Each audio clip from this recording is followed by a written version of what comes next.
So now that we've gone over Cyclops in its basic form, we're going to show you a lot of the cool things that you can do with the rig.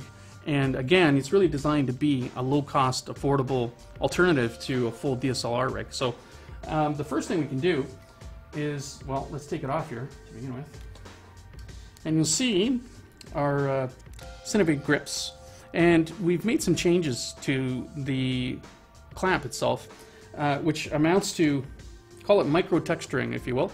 And what we've done is actually increased the amount of clamping force without actually requiring you to have this thing super, super tight. And I can now position this handle in a number of different ways. In this case, I'm going to loosen it right off because I kind of want to make myself a little bit of a camera grip here. So I'm just going to snug this up. The nice thing about these grips is you just kind of adjust them after the fact. And because the clamps are new and micro-textured, it gives me the ability to basically get a really nice solid grip without really killing myself to tighten this thing. So in this case, I've kind of created a one handle, and I've created an option here.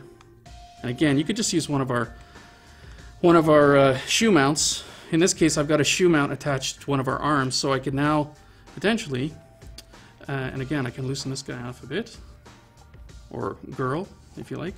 And again, we've left everything loose here for the sake of demonstration. Normally, you're going to tighten those things in.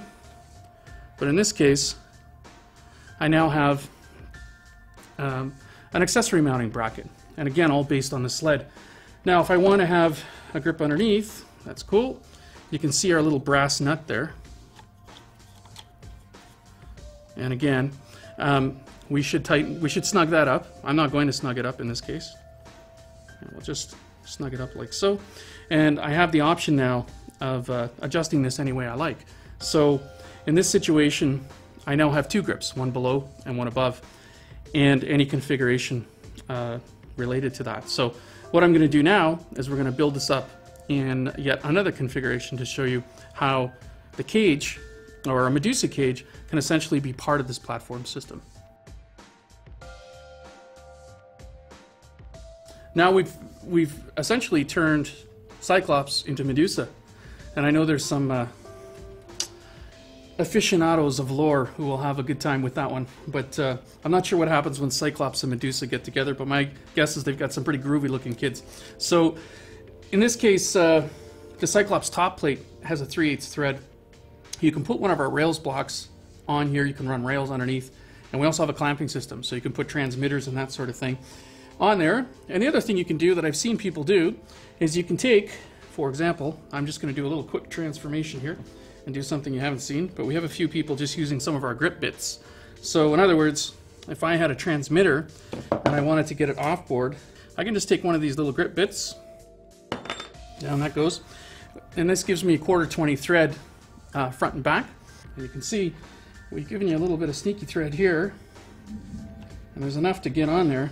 And you can see on Cyclops, I now have a lot of different options. I know on the last shoot in town here, which was shot on red, they ended up replacing the arms that they were using to hold the viewfinder with these pieces, which worked very, very well. So they've got a lot of uses basically in the industry to hold just about anything. So there you have it, Medusa meets Cyclops. And for a cage option, again, with pretty much limitless possibilities in terms of rigging. Alright, so we have now cleverly attached some of our carbon rails to the system. And the first thing Dave asked is, did you want those rails to be offset? And I said yes, because rather than just using 2 long rails, we're just going to use 2 of our 30 centimeter rails. And I've got one forward because our follow focus only needs 1 rail. We only need 1 forward. Oops, and if you did want a mat box out front, obviously you're going to need potentially longer rails to make this all work. So in this case, I've just got the one out front. And the one in the back that I've kind of, again, pulled back, I can do a couple different things. I can put one of our Uno type shoulder braces, which will be available as part of this kit. And now what I have is I have a brace against my chest, get my elbows in, I got some nice handles here. I can turn this upside down, by the way, and I could potentially bring this piece into contact with my chest if I wanted, which makes this 3 points of attachment. Typically I would be focusing here, The follow focus, you can see, is strong enough to grab onto, and you're able basically to stabilize your rig with 3 points of attachment.